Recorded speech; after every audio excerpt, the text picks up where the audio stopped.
We are not going to be using the computer screens at all today, but you can use them if you want. You have 5 different inputs, right? 5 different ports. Some of you will be input. There's A, B, and so on.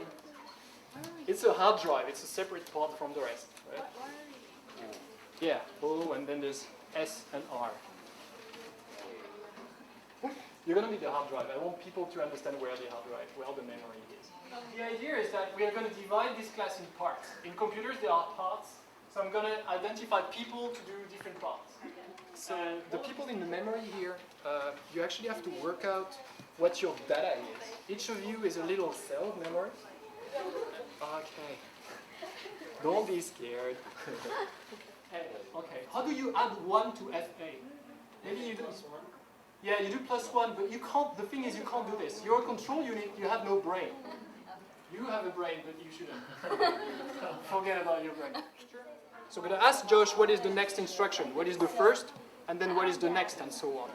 Whenever you start here, jump back to step 1. Read the code for the next instruction.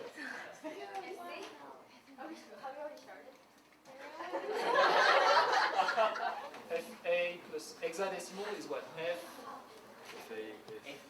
F8? No, FA, right? It was FA. The next thing should be... We have F0 here, F1, but how do we do it? They can't add. They can't do anything. What can you ask them? Here you have to take the value of F1, take the value of F0, add them, get the value back and put it in. Only look at your address here, know what is your initial value, write it down as hexadecimal on a paper, keep that paper really tight. Because people are going to ask you over and over again, they're going to change your value. You remember when we say move 1 to A, your A, your B, your C, it's that kind of thing. So if A forgets his A and thinks he's C, it's going to be a total mess. Is that alright?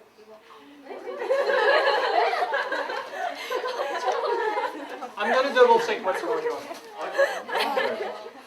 So the new instruction we have here is move 1 to F1. We here, don't forget step 3. Increment the program counter so it points to the next instruction. So that's what we did here. We read data. We read F1, F0. We provide the data to the arithmetic unit that says they add them, gives you the result, write back the data in memory. Now we've done this. We are at 7. We jump back to read the code for the next instruction. The next instruction is... Okay, not now. So you just put it there. Let's see. FC. Okay. Good job. Thanks a lot.